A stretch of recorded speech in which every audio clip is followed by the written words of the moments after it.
What up, ladies and gentlemen? Welcome to another session of me telling you about my bad taste in anime for the week. We're going to start things off straight up with Apocalypse Bringer Minogra. There is a whole other half of his name. We do not mess around with it here.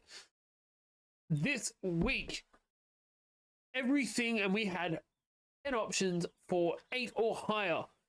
So this week, we got to see people getting politically messed with because we are going to try and befriend the nation of Beastmen, which is a great idea because nobody likes the humans. Let's be real. If you have a fantasy game and you choose a human, you're basic. But we got to see a druid, shaman, staff user, which was great to see.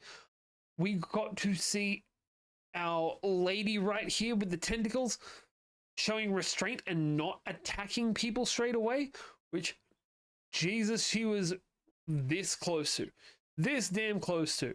The tentacles were coming out the back, but it is good to see a little bit of character development. We got to see that we're sending away the twins on diplomatic missions because they are just important enough.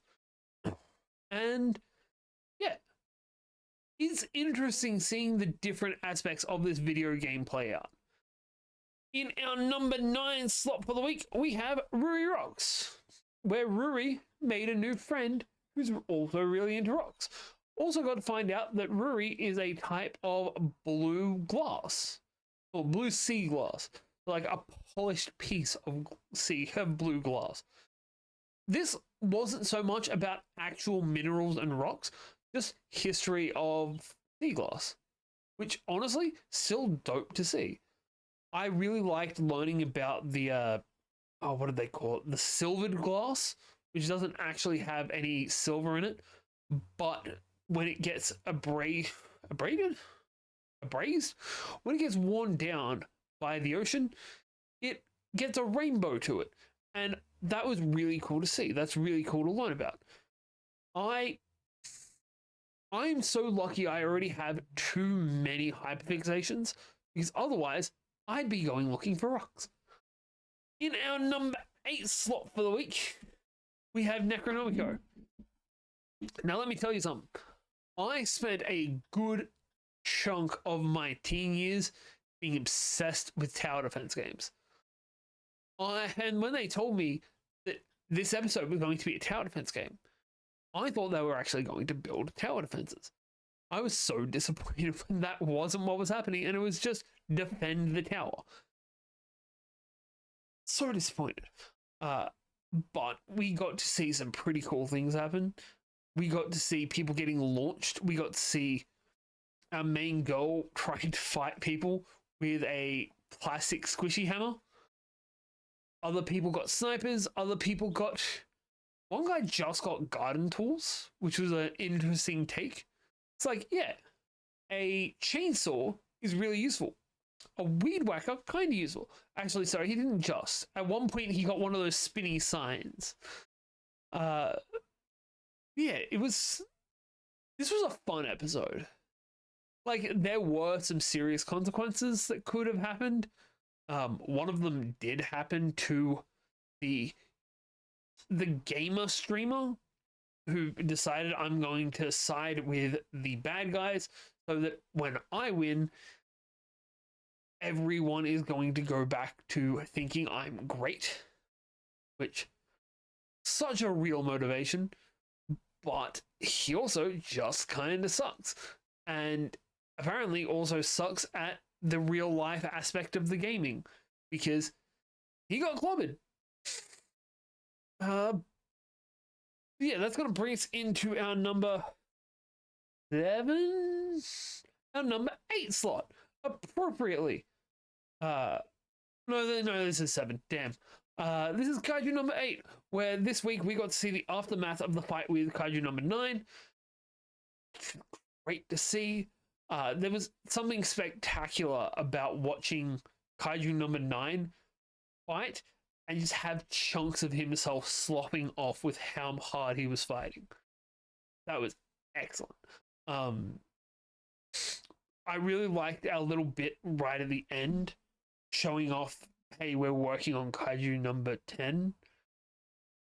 That was, yeah, forgot about that. I can't wait to see kaiju number 10 come back as a weapon, because he is genuinely my favorite weapon in the entire show.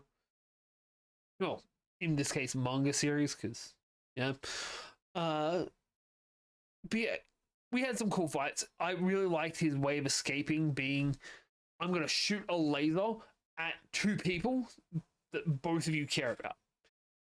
And that's how I'm going to run away, because you guys care too much about other people. It did, like, it shows the obvious weakness of your normal protagonist, but at the same time, it was a great human moment. It's from both sides. Like, it's a great human moment seeing the bad guy being like, hey, I don't care about civilians, but you do. And the hero is obviously going and saving, which is how it would happen. But we're going to move on to our number 6 slot. Fermat no Ryori, Fermat's cuisine. This guy is fueled by spite, and I love it. Last episode, we got to see him trying to impress everyone with steak and potato soup. And at the end of it, he'd presented up this new meal, which was steak and potato. But it wasn't just steak and potato, because it kind of just looked like some aerated mashed potato and some finely sliced steak.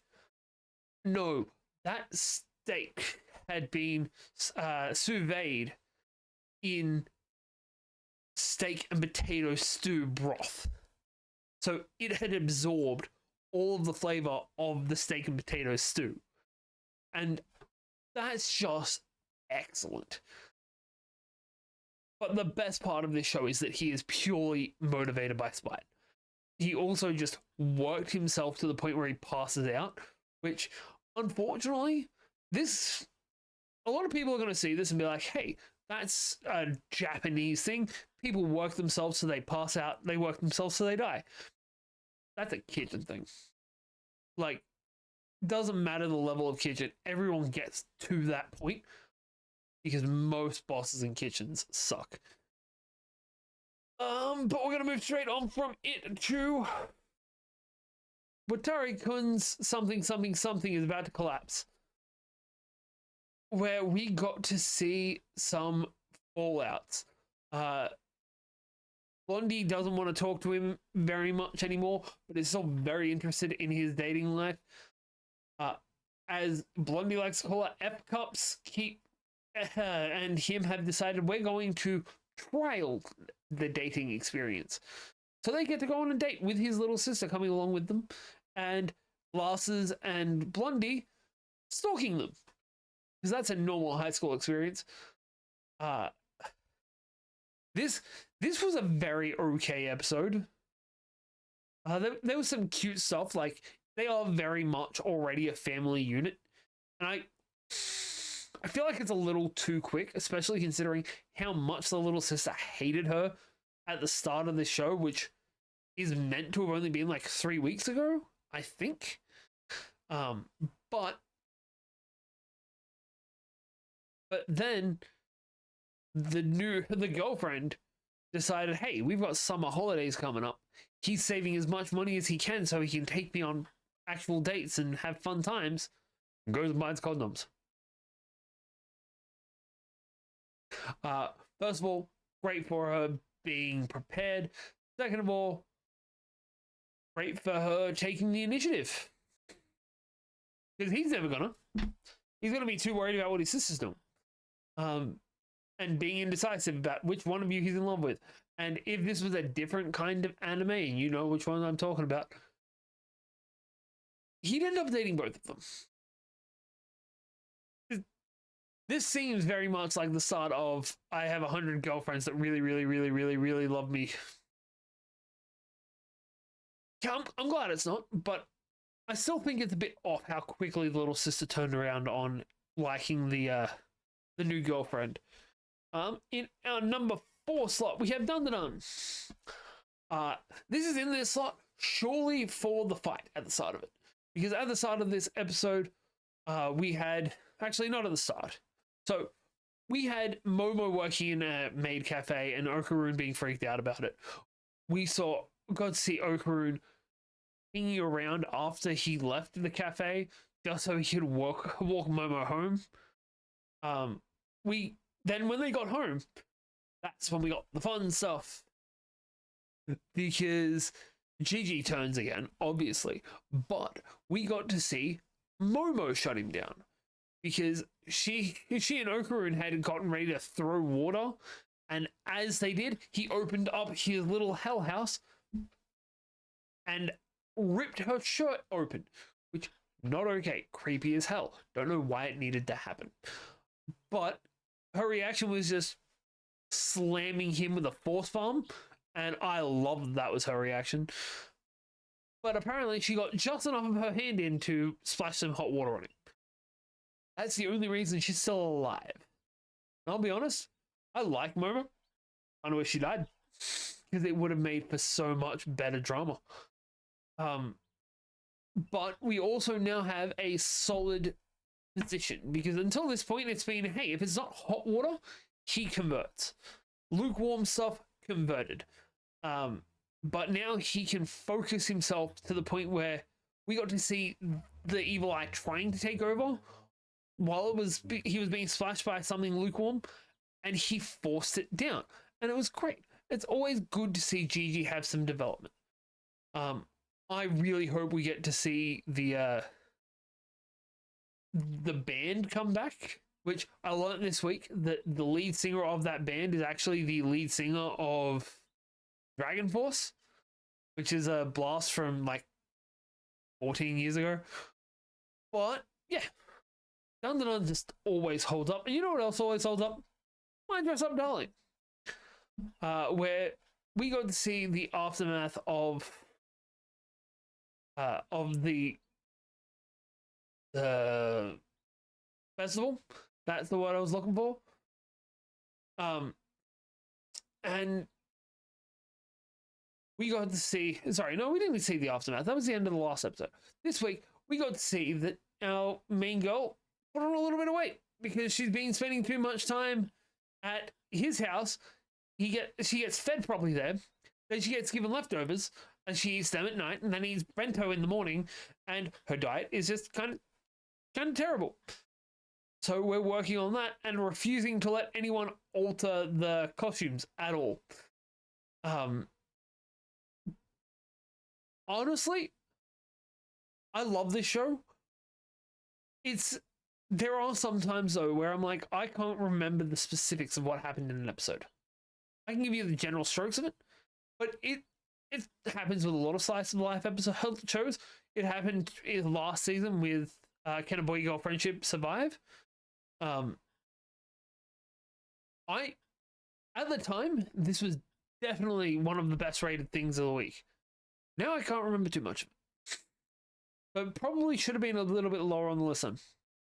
But in our next slot, we have To Be Hero X, and I can definitely remember what happened in this one because we got to see Nice get himself whooped because he picked a fight with Lolly, and Nice had a problem. Nice's problem is that Lolly's armor doesn't care that he is one of the most trusted people on the planet. She got armor knocked off of her. She ended up picking up her helmet and using it as a weapon, and I loved it. I need to know exactly what's going on with these guys. It's very much we need there to be fear and trust, because some people are trying to get rid of the trust system, and if they get rid of the trust system, we're screwed. Yeah, I need to finish it. This show, I think we only got 4 episodes left, which there are only 2 shows that I've held on to for the full time. I'm so excited to watch the end of this because we also dropped the Iber this week. But in our number 1 slot is Dignity. the fragrant flower blooms with dignity. And oh, this, I was enjoying this show. I was loving it because it's just such a nice, peaceful thing with him being like, I like this girl, I like spending time with her, but my friends can't know. So, since he's trusting his friends, he's like, I need to tell them. He organizes to meet with her and her silver-haired friend, tells them that, doesn't know his friends stalked him to hear and have overheard the whole thing. And it's just so nice and calm and peaceful. Until he's trying to walk the girls home and he gets jumped in the park. And I was like, I'm excited to see this guy fight. But no, his friends rock up and just clean house on this entire gang of guys that were trying to mess with him. And it was great because only one of them does anything. And it's the tiny guy that you wouldn't expect anything from, which is one of my favorite tropes in anime. The tiny guy just wrecking people. Ooh. We also got to have our emotional ending. We got to have them winning their sports day at baseball, because I always forget how much Japan loves baseball. And yeah, that's it for the week. I hope you've enjoyed this. If you have, don't forget to hit that thumbs up and the sub and all of the things. Let me know down below, what is your surprising top thing of the season? For me, it's probably this. Either this or Ruri Rocks. I adore Ruri Rocks. But that'll do it. I'll see you all next time. Bye.